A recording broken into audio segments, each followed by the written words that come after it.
Thank you for tuning in to the best parenting show on the internet, Post Daily Dose. It's the Post.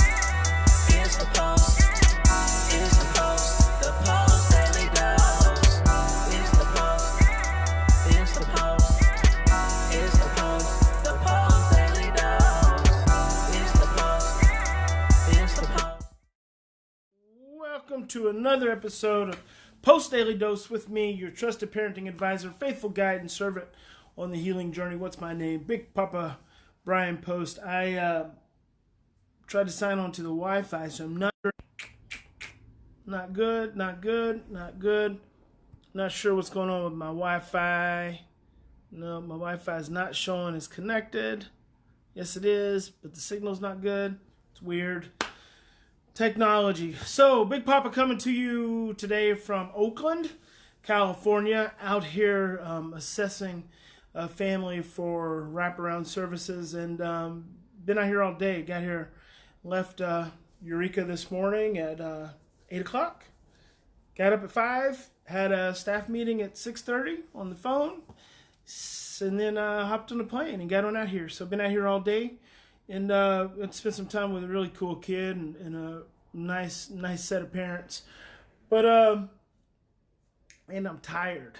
Oh, wow, tired.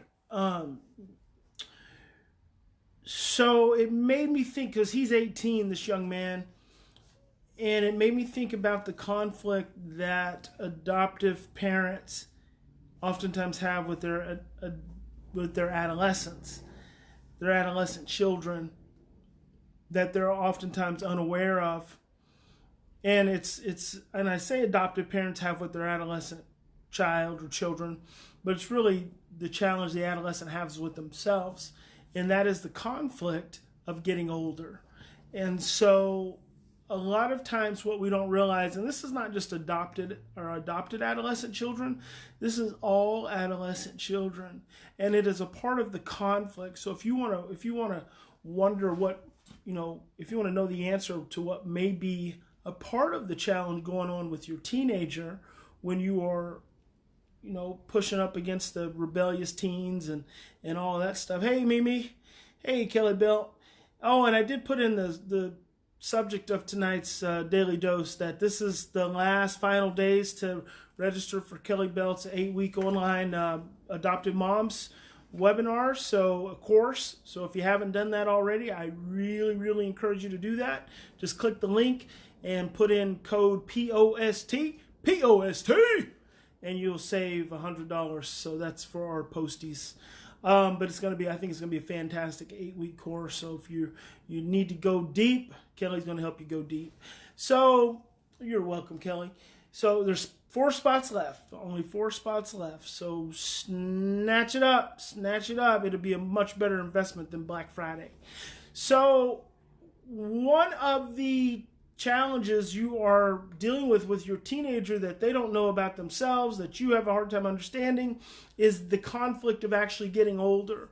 See, when you hit adolescence, not only is your brain changing, but society starts to inform you that you're supposed to actually start thinking and functioning in a more independent way, in a more adult way, if you will.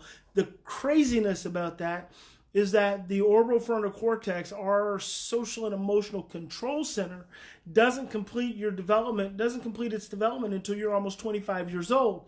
So your brain, you're going into adolescence, your teenage years, with all this social reinforcement that you should start, functioning more like an adult. You get your driver's license. Sometimes you get a job. You're driving to and from school and hanging out with your friends on the weekends. And curfews go from 9 o'clock to midnight. And you get all this, so much more freedom. And your parents they start to have less hands-on involvement with telling you to take a shower and clean up your room and, asking you what you want to eat and serving dinner and all that kind of stuff. And it's natural social conditioning. But the thing is, number one, for the teenager experiences the push towards adulthood, but also the emotional conflict of still wanting to be a child and sometimes emotionally still very much being a child. So there's a confusion that occurs. And then they have all this conflict, social, societal conflict, pushing them towards adulthood.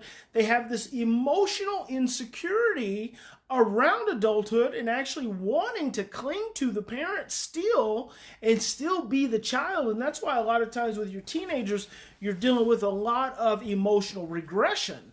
And you see it's confusing because, you know, they're bigger and they're acting like toddlers and they're acting like 5-year-olds and you're trying to push them to be older, but they're not there.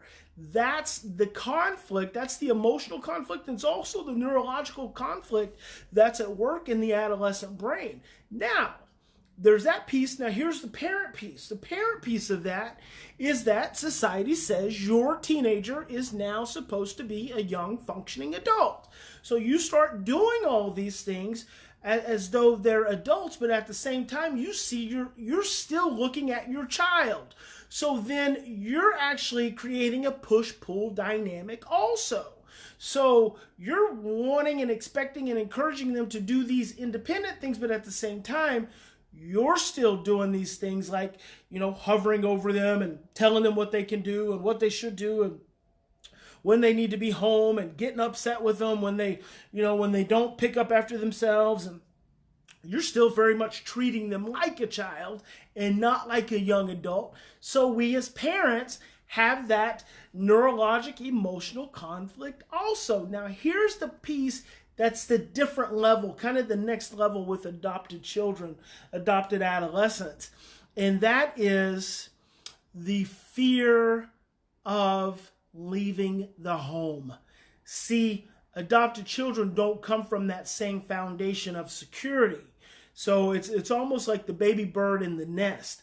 For the adopted child, the nest always has a hole in the bottom of it. So once they crack through their shell, their little legs are constantly falling down into that hole, scaring the bejesus out of them before they pull it back up, and then they rest comfortably and safely in the nest. And occasionally, as the parent, your wing covers the hole, so they're dancing around on your wing like there's no cares in the world. And then when you're off doing your thing, their little foot falls down through that hole again. Whereas with biological children, they have that foundation by and large, fundamentally because the biological mother is there, or the biological father is there, or they're both there, or the extended family's there.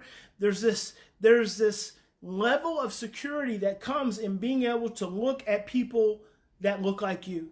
There's this level of security that comes in being able to listen to people that sound like you. There's a level of insecurity that comes from not being able to know people who look like you. And so the conflict, the next level conflict for the adopted adolescent is the fear of leaving home. They have all the societal push that they're supposed to be leaving home. By God, they want to be leaving home. They're like, I'm tired of the shit I've been dealing with here, and I'm tired of you, and I'm ready to move on, and I'm ready to get out of here. And so they want to leave home too. But then the part they're not telling you is that little voice of that little baby bird who feels terrified, scared to death of leaving the home. And so you get this constant conflict with your adopted adolescent where they're acting like adults and then they're acting like 3-year-olds. They act like adults, then they act like 3-year-olds. And you're like, what the heck is going on? And what's going on is they are afraid that they're going to become adults and have to leave and face that potential insecurity and that risk of abandonment. Because if they leave, they don't know if they're going to be able to come back. If they leave, they don't know that that home is going to be there for them if they struggle. And that's what you have to realize as an adoptive parent. And what you can say to your child is, look, I know you're almost 18, or you're almost however old. You're 17, you're 16, you're 15. You're closer to being an adult than you are to being my little child. I'm my small child. I'm always going to love you like you're my baby. But I also understand that you have to start making some adult decisions. So I'm not going to set your alarm for you. I'm not going to wake you up in the mornings. I'm not going to tell you it's time to get dressed. I trust that where we've got to at this point is what's going to see you through. And then you give them a couple opportunities to fail flat on their freaking face. And they're going to get mad at you. Why'd you let me do that? You should have woke me up. And you say, oh, I'm sorry, I didn't realize you were still my baby. But now that I know you're still my baby, I'll go ahead and do some of those things until you tell me you're ready to move on a little further. And then you can always say, you can always come home. You can always come home.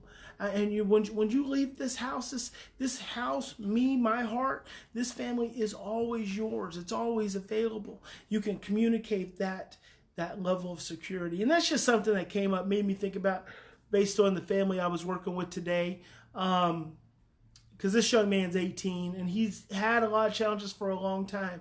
But just listening to some of the conflict he has and watching the way he interacted with his mother's, it's like a little 5-year-old boy, nagging his mom and interacting with her and laughing and giggling and her getting a little frustrated and telling him to stop. So I could see that conflict. So I hope that's useful for you guys.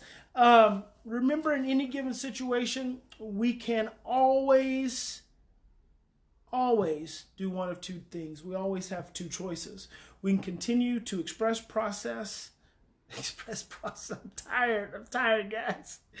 We can continue to react and be overwhelmed and stressed out from our same imprints of stress and fear.